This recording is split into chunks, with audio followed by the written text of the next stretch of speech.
10 Aralık Uluslararası İnsan Hakları Günü ve bugün en ciddi insan hakları ihlalleriyle karşı karşıya olan Uygurlar, dünyanın farklı bölgelerinde Çin'in Doğu Türkistan'daki soykırımına karşı protesto gösterileri düzenledi. Dünya Uygur Kongresi, Uluslararası İnsan Hakları Günü'nün 72. yıl dönümü arifesinde insan hakları ve demokrasiye dayalı güzel ve adil bir dünya inşa etmenin önemini vurgulayan bir bildiri yayınladı.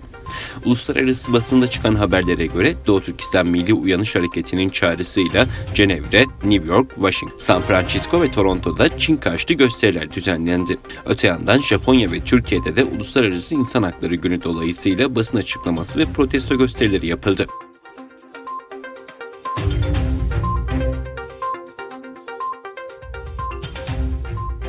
İnsan Hakları İzleme Örgütü, Çin'in Doğu Türkistan'daki Müslümanlara yönelik teknoloji aracılığıyla uyguladığı baskılarını gündeme getirdi. İnsan Hakları İzleme Örgütü, Çin'in büyük bir veri programı kullanarak Uygur Türklerini keyfi olarak gözaltına aldığını bildirdi. İnsan Hakları İzleme Örgütü, dün Çin'in Doğu Türkistan bölgesinde büyük bir veri programının gelişigüzel gözaltıları için Uygur Türk'ü Müslümanları seçtiğini açıkladı.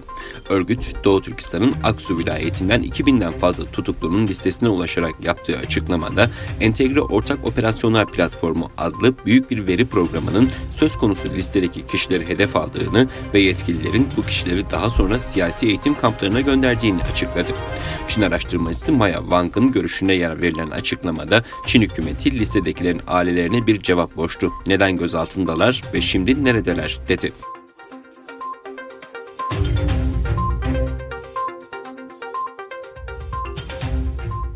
Dünyaca ünlü futbolcu Anthony Griezmann, Dünya İnsan Hakları Günü dolayısıyla yaptığı açıklamada Çin'in Doğu Türkistan'daki faaliyetleri nedeniyle Çinli teknoloji devi Huawei'de reklam anlaşmasını iptal ettiğini duyurdu. La Liga takımlarından Barcelona'da forma giyen Fransız milli futbolcu, Huawei'nin Uygur Türklerine yönelik yüz tanıma sistemi geliştirilmesine katkı sağladığının ortaya çıkmasının ardından bu şirketle bağını kopardığını açıkladı. Barcelona oyuncuları da Griezmann'ın aldığı karara destek verdi. Washington Post gazetesi, Huawei'nin Çin'in yüz tanıma teknolojilerini kullanarak Uygurların izlenmesine katkı sağladığını aktarmıştı.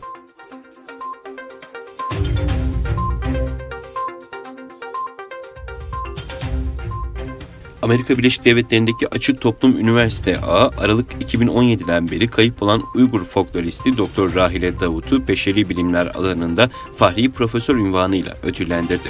Bu beşeri bilimlerdeki esir bilim adamlarına verilen ilk onursal profesör ödülü oldu.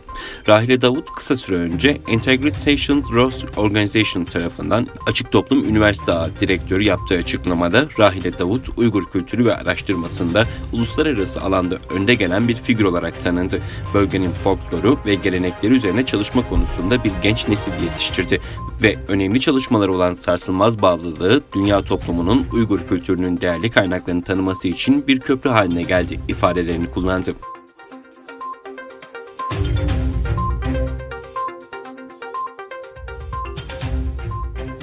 Çin, bazı ABD Kongresi üyelerine, sivil toplum kuruluşları çalışanlarına ve ailelerine yaptırım uygulayacağını duyurdu. ABD, Aralık ayının başında Çin Komünist Partisi üyelerinin ve ailelerinin vize alma kurallarında düzenlemeye giderek alınan vizelerin süresini kısaltmıştı. Çin Dışişleri Bakanlığı Sözcüsü Hua Chunying, Perşembe günü gazetecilere yaptığı açıklamada, Çin'in bazı ABD Kongresi üyeleri, sivil toplum kuruluşları çalışanları ve ailelerine yaptırım uygulayacağını belirtti. Hua, ABD'li diplomatik pasaport sahiplerine Hong Kong ve Macao'ya vizesiz seyahat kuralını da kaldıracaklarını bildirdi. ABD'de Trump yönetimi Çin'e karşı attığı son hamlesinde bir grup Çinli yetkiliye yaptırım açıklamıştı.